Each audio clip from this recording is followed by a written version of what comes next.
Bonjour Renaud-Auguste Dormeuil. Première question, finalement, est-ce qu'au fond, tous les artistes ne sont pas des super-héros? Putain, c'est une question de merde ton truc. C'est pas possible. Non, c'est pas possible. Cette question, elle est trop con ta question. Et pourquoi pas super pouvoir non plus. Pouvoir, ouais, en fait, en même temps, le pouvoir de revenir en arrière, de remonter le temps, de montrer des images que personne n'a pu capter du passé. Guernica, le jour d'avant. Qu'est-ce que les victimes ont vu le jour avant de mourir, le ciel étoilé de Guernica le jour d'avant. Et tous les autres ciels, tous les jours d'avant. Nagasaki, le ciel d'Hiroshima, Halabja, Hanoï.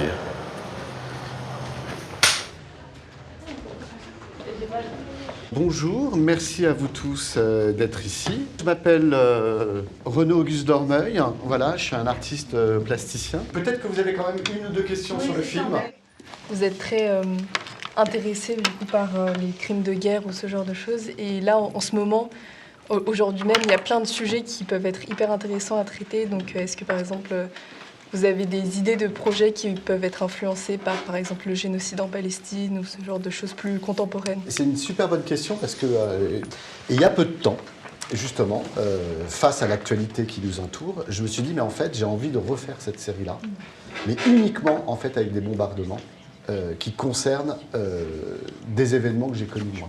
Ce que je voudrais qu'on fasse ce matin, c'est qu'on parte, en fait, de la proposition que j'ai faite de The Day Before, donc le jour d'avant, qu'on parte depuis cette œuvre-là et qu'on imagine que vous soyez des conservateurs, curateurs, que vous montiez une exposition et on vous demande en fait de choisir une œuvre qui puisse répondre en fait à The Day Before. L'art a une fonction d'agora. L'agora, c'est l'endroit où tout le monde se réunit pour parler. Et qu'en fait, l'important, c'est pas de savoir si c'est une œuvre qui est belle ou pas belle. Ce qui est important, c'est qu'on vienne discuter autour de l'œuvre. J'ai envie qu'on travaille sur la question, en fait, justement, de la parole, de la manière dont, en fait, on peut faire une connexion entre mon travail et ce que vous avez à dire. Donc, allons chercher dans les réserves du FRAC, parce que l'idée, évidemment, c'est ce qu'on va vous demander, c'est de trouver une œuvre dans les réserves du FRAC. Dans la joie et la bonne humeur, 7 groupes de 6.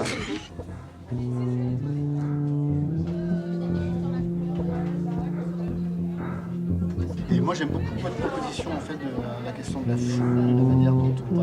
Parce qu'on pourrait très bien se dire que c'est une cartographie, en fait, d'une certaine manière. Oui, c'est ça. Moi, je serais curieux de savoir où c'est cette rue. De montrer sur Google, à quoi ça ressemble aujourd'hui. Il y a même un document dans le la couleur, ça se passe comme ça. C'est pas facile, la représentation de l'objet. Donc ici, de l'escalier, comme vous pouvez le voir sur le lien qu'on a fait réaliser. Ici, d'abord, c'est le réel, c'est des décors en fait. Donc nous, pour les recherches un peu sur l'exposition, vous avez choisi un angle de la forme, en fait. On a trouvé l'œuvre L'Horloge de Étienne Chambaud,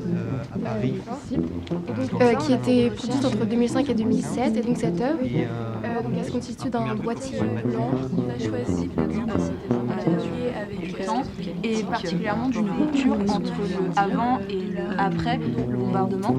Par rapport à The Day Before, là C'était intéressant le fait que du coup il y en a un qui soit vraiment énorme et l'autre tout petit, et le fait que du coup The Day Before montre des étoiles du coup, et c'est un peu de s'éloigner de la réalité ou de montrer ça de manière plus poétiquement et plus adoucie, alors que la photo qu'on a choisie est plus explicite. On va aller au FRAC et en fait on va aller voir en réel les œuvres que vous avez choisies. Le fait d'essayer de mettre en commun des œuvres du FRAC avec les œuvres de Renaud, ça m'a beaucoup plu. Et puis aussi de voir la diversité en fait d'interprétations qu'il y avait de l'œuvre, de thématiques aussi qu'on pouvait aborder. Il y en a qui ont choisi de travailler plutôt sur le temps, il y en a sur la dimension de la solitude, etc. Et je trouvais ça hyper intéressant. Il y a un carton de poly. J'ai beaucoup aimé aussi le fait qu'il y ait des œuvres qu'on puisse toucher, qu'on puisse manipuler. La manière de les conserver à nu, c'est la meilleure des manières. À propos de la réserve, ce qui était intéressant, c'est les petites anecdotes qu'on a pu avoir comme par rapport à la conservation. On n'a pas besoin de les ouvrir, de déballer les conditionnements. Il suffit qu'on ouvre le placard quelque part pour pouvoir voir si elles sont en bon état ou non. C'est très intéressant de rencontrer un artiste contemporain parce que la plupart du temps, quand on va dans des musées, on voit les œuvres, mais on voit pas l'artiste qui a fait donc ces œuvres et c'est intéressant de savoir la manière dont il l'a réalisé et pourquoi. Le fait que ce soit lui qui l'explique et pas juste sur une petite pancarte, c'est plus intéressant.